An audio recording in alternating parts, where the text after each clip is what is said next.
Hey guys, welcome to this video. My name's Kat. As always, thank you for stopping in. Today, we're just gonna have a little chit chat and we're gonna do some makeup. I went to see the new ELVIS movie last night. Oh my goodness. We're just gonna do like a little summer look, like my go-to summer look, something really, really easy. Everyone can do it. So let's just hop right in. Let's just roll the intro, you guys.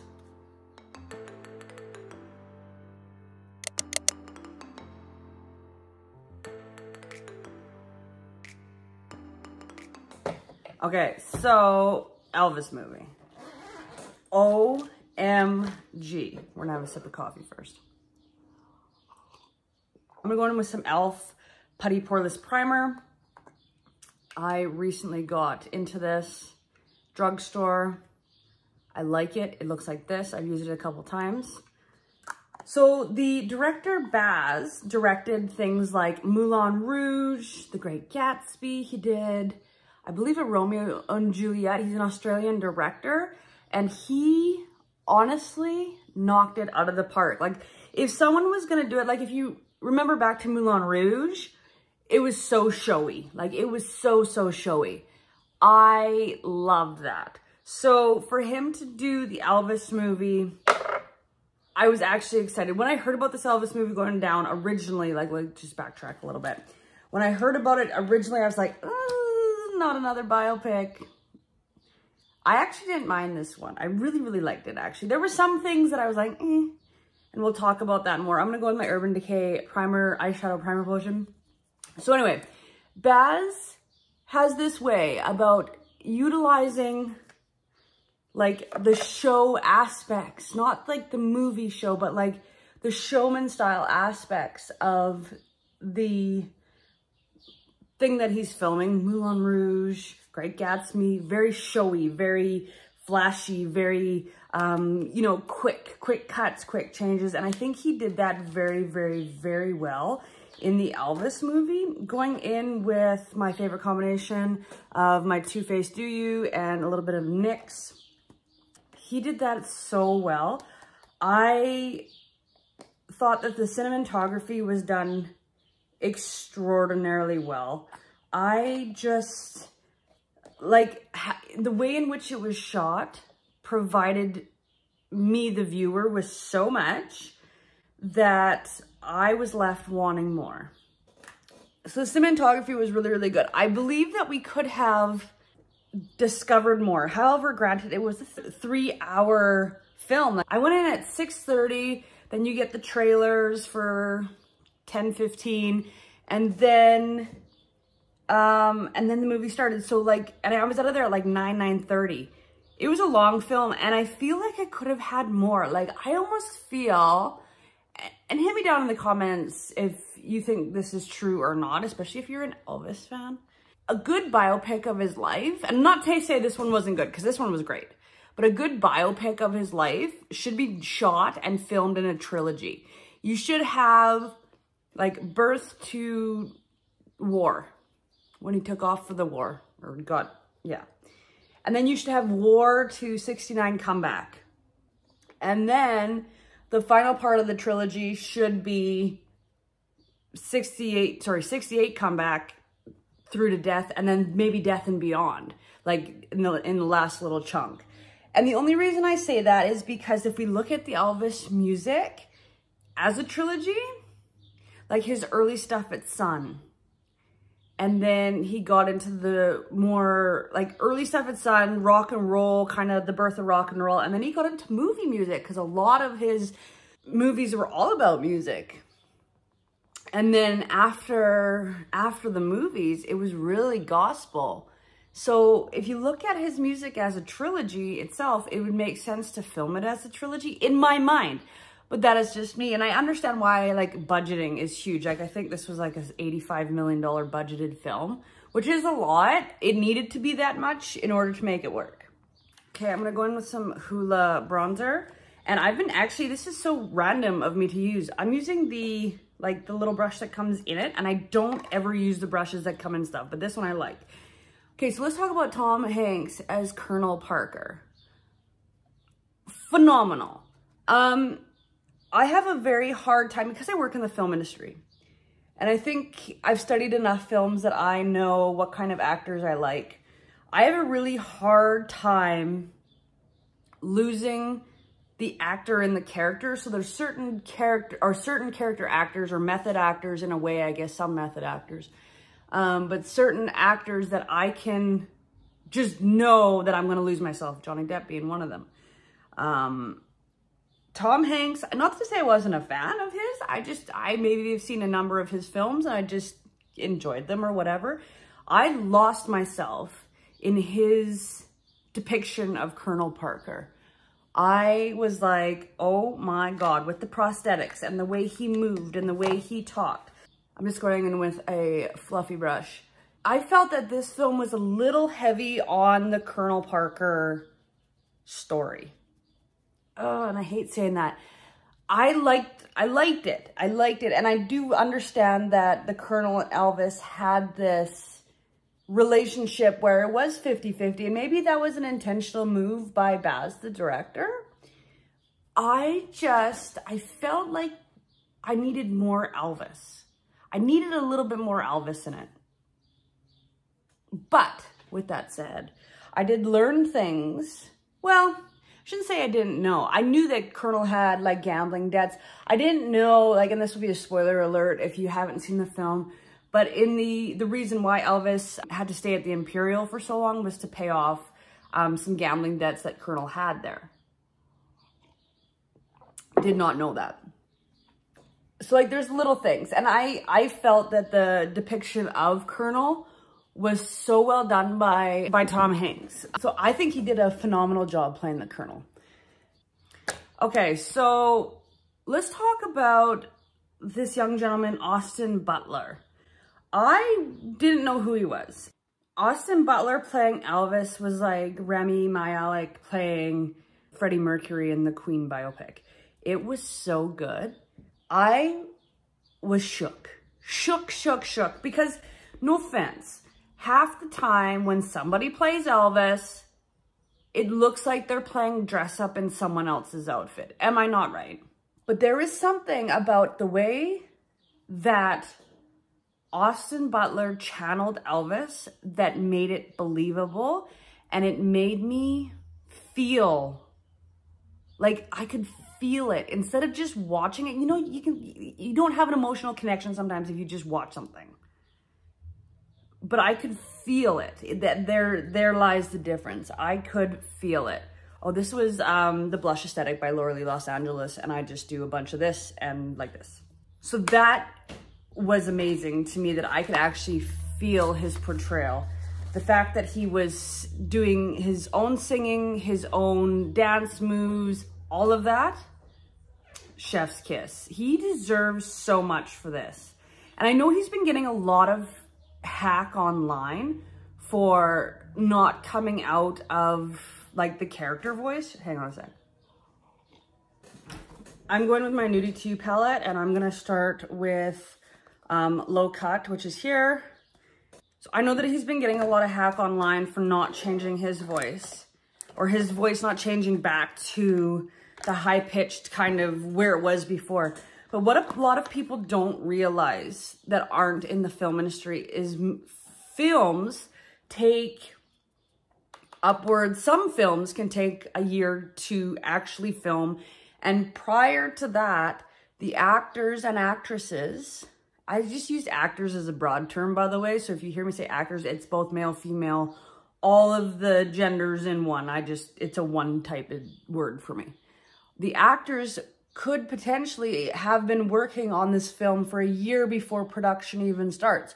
So whether that's having a body language coach, a dialect coach, you know, maybe they're training for dancing, or if they've got stunts and things like that. So there's more to it. So he's been living in Elvis the world for probably 2+ years. And, you know, they study and they do the research, and a good actor will do that. Especially a good character actor and someone that's got to keep up to Elvis, the man. So with that said, it's a method acting thing when you have to get into that. When you're playing basically yourself, you don't have to make that switch. The other thing with the voice, like your normal cadence is wherever it is. This is my normal cadence now. But if I had to talk at a really high pitch for years, like a year plus, and then the next year I'd have to go up for some pickups, and you know, you would get stuck in a cadence. And I actually prefer his deeper voice. I find it more attractive. So I mean, it is what it is. You got to look at other people that have been stuck in characters before, and there's a lot of them. Google it. The young lady that played Priscilla, I think her name's Olivia, and I believe she's an Australian actress. Phenomenal. I feel like I could have had a little bit more Priscilla as well. We got a lot of her, don't get me wrong. We got a lot of her. The acting was great. She looked phenomenal. Like, I've met Miss Priscilla Presley when I was in Memphis, like eight years ago. I was staying at the Graceland Hotel, and she was there doing like a book thing. Anyway, beautiful person, by the way. But the way she speaks, it would be hard for me to kind of get that cadence. But Olivia nailed it. She nailed it. I'm gonna take a smaller brush, go back into low cut underneath my eyes. She looks phenomenal in 60s, 70s wear, by the way. Like, so good. Okay, now I'm taking like kind of like a cat tongue type of brush, and I'm going into Risque, which is this color. This is a well-used palette, by the way. I'm on this thing where it's like a no-buy year. Not that I can't, it's just that I don't want to. I want to use the stuff I have. So I'm going into this Risque color. So let's talk about like the story. It was a 3-hour movie, and I still feel like I could have had more. And I think the reason is we jumped around. Okay, so by the way, side note, I'm following where like a wing liner would be, and I'm just pressing that in and kind of ever so lightly like tapping this color into that outer corner of my eye. I will blend it through later. So it starts really, like, I almost felt shortchanged in the early years, like from his like upbringing into the Sun Records. We literally only talked about Sun, as if I was a part of it, but the film only talked about Sun Records very, very little. And I feel like that was such an influential part of his life, going back in with this fluffy brush and just blending. It was such an influential part of his life, and we just kind of skipped over that. We just kind of glanced it, and I wish I would have had more. I did like the flashbacks. Would you call it a flashback? We could call it. Where you see Elvis growing up in a generally Black community, him going to church and feeling the music, and you know, there's just a wonderful... I've been to a Baptist church service a couple of times. I have a few friends that are in that religion, and so I've been invited to a few things, and there is just such a rhythm that goes with that. Makes me feel good. And so being in that situation at one point in my life, I could feel where the young Elvis would start to get, you know, feel the music and feel what the words meant, you know what I mean? So we got to see a little bit of that, and I really liked that. We got to see just a touch of his upbringing, which I liked. The woman that played Gladys Presley, her name is Helen Thompson. I thought it was her, like, reincarnated. I thought it was Gladys reincarnated. Like, I kid you not. You have to see at least the stills. If not, just go see the movie. Circling back to the story, so we kind of glanced over his childhood all the way up to Sun. I mean, it was a good 15 minutes, and I understand that the Elvis story is so large, you have to make those cuts. We glanced over that, and we really glanced over, we got a little bit of Priscilla in the War. Obviously, we have to meet Priscilla, which was good. We had a really beautiful, like, romantic scene between the two in Germany, which I really liked. I thought that was very tastefully done. Then we kind of glanced over that, and we glanced over all of his movie career. Like, we didn't get a single, and not to say, like, we touched on it very ever so lightly, like just, you know, we didn't indulge in, like, we didn't dive into it. And I think we should have. Like I said, I look at Elvis music as a trilogy. So I think we missed a little bit there. And then the story carried on with Colonel Parker and his gambling debts at the International. That, to me, I liked it. I liked getting that information, and I liked seeing that side of the relationship and the questions and the reasons why Colonel kept him at the International and things like that. I just feel like we could have had more Elvis and Priscilla. We got a little bit of Graceland. We got a little bit of the things. I feel like we lost out though on the Memphis Mafia as well. I don't feel like we got enough. Like I think they talked about Jerry once. And I think the Memphis Mafia were such a part, and they talked about him. They talked about Elvis being lonely. I didn't feel that from the film, and I think it's because they only talked about it or mentioned it. I don't even know if I would have mentioned it if I was writing it. Sorry. It was well done. I'm being critiquey because I can be critiquey on this film. As I said, I work in the film industry, so I can be critiquey in my own way, and I can still enjoy, and I still like the film. Disclaimer. I just wanted more. And I mean, that's what a film is supposed to do, but I know we're not going to get another Elvis movie. So I think we just missed the mark. Now, let's talk about costumes. Blow your mind. The costumes, whoever the costume designer was, amazing. Going back in with a small brush, just going to tap into Risque a little bit and hit my under eye. The jumpsuits, phenomenal. The, when Austin Butler came out in the 68 special jumpsuit, that whole sequence, by the way, let's just talk about that. The 68 special, or 68 comeback, 68 or 69, that special, you know what I'm talking about, the black jumpsuit special on the square stage. That sequence was so flippin' well done, I had to second guess, and I think that they had spliced in some actual footage, I don't know. But it was so well done that that's what it made me believe. I'm going to go into Skimpy, which is this, and I'm just going to tap kind of middle, not quite into the inner corner. So the 68 special was so well done. So well done. And we had a lot of focus in on that, by the way, in the storyline. There was a ton of focus in on that, which is okay. I wasn't upset at that because I needed that as a viewer.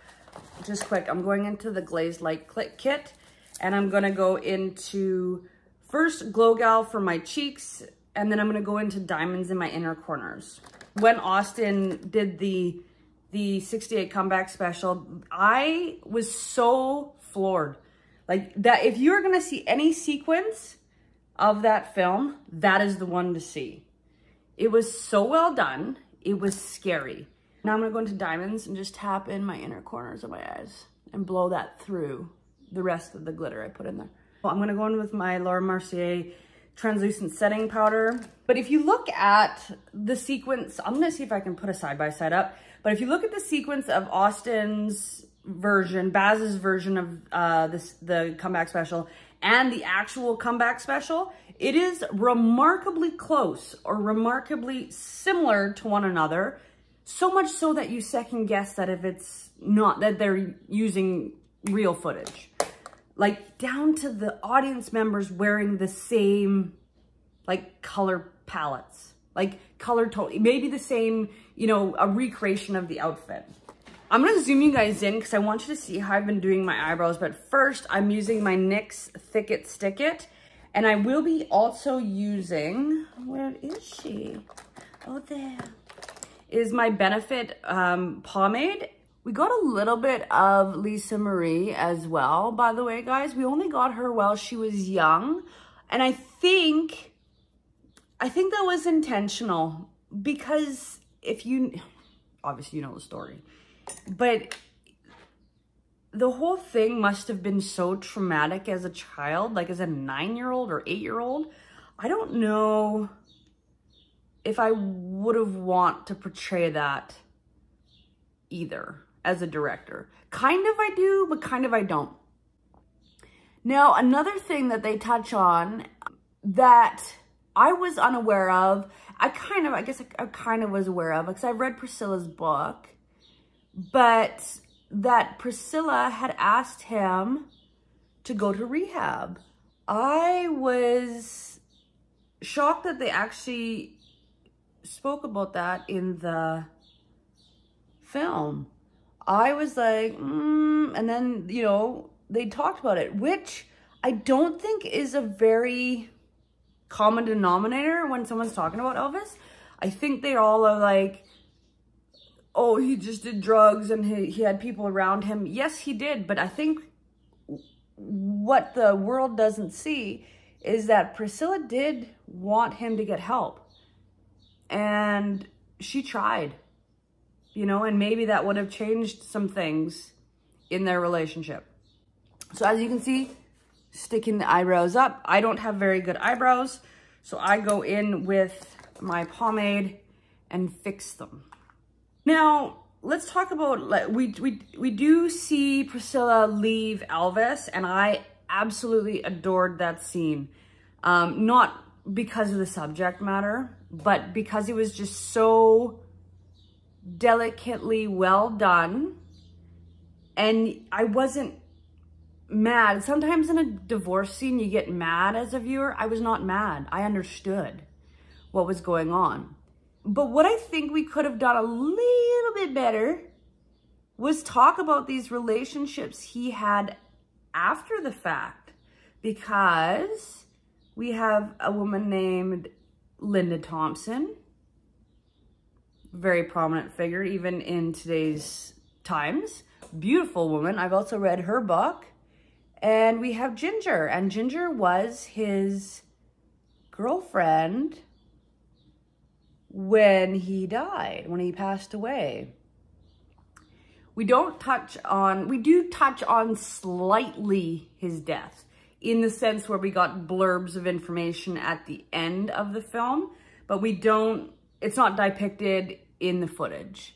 But we don't, you know, and I understand, I'm assuming that Baz wanted to be respectful to the family, but you're, in a sense, changing the story in a way. And you can, you know, there's a way to do it. You can say, or, you know, there was a couple scenes where he was with some women, but that was when he was with Priscilla still. We never got the aftermath. Granted, it was a long film. But we could have, you know, he could have had this struggle that these women that he was with after weren't Priscilla. You know, that could have been very tastefully done in my mind. He could have, you know, you could have had this inner struggle that he knew he screwed up with her, because that was the love of his life. You know it. Everybody knows it. Priscilla says it. Lisa says it. It's in all the books. It's in all the things. So like, I think that could have been touched on a little bit. I just feel like we missed the mark there. I'm gonna go into my NYX matte finish setting spray. I think we got a healthy dose of Tom Parker, and a good healthy dose. Like, it was I think that was a good, we needed that. But I think we could have had more out of Elvis, and I understand maybe that was intentional too, because he was quiet and he was this and that. I just feel like it could have had a little bit more. Going back to the relationship with his mother, I think because we kind of glanced is, I mean, it was probably a good half hour, but it was a little slow. We kind of glanced over the early years so much that when Gladys had died and we had seen that kind of portrayed on film, I didn't feel it like I wanted to. Like, I knew, being kind of an Elvis fan, I knew that his mother meant so much to him. I just it didn't come across well. I think that could have been done better. I've swapped back to my Sky High Maybelline Sensational, Last Sensational. I wish they made this in a lighter brown. They don't, but I went back to it anyway. this whole relationship with his mother. Like, I just wanted to feel that more. I had seen the relationship with his dad. Great. Like, obviously, because Vernon was there until and after the day he died. So we got that, but it just, I didn't have enough of Gladys. And that upset me. I needed more of her.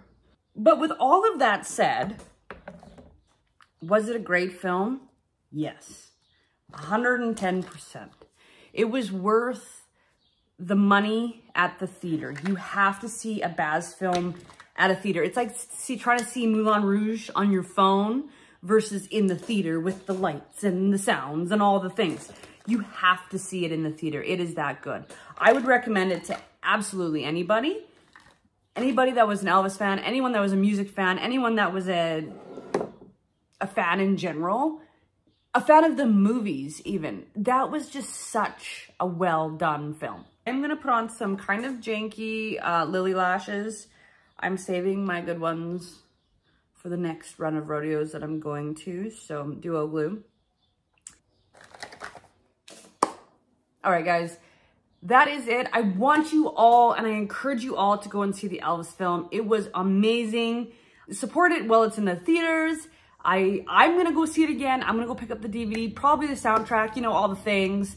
And yeah, I just wanted to give you guys a recommendation. Thank you all for being here, listening to me chat and glam all at the same time. I'm so happy you're here along for the ride. All right, guys, don't forget to subscribe, and I'll see you guys in my next video. Bye.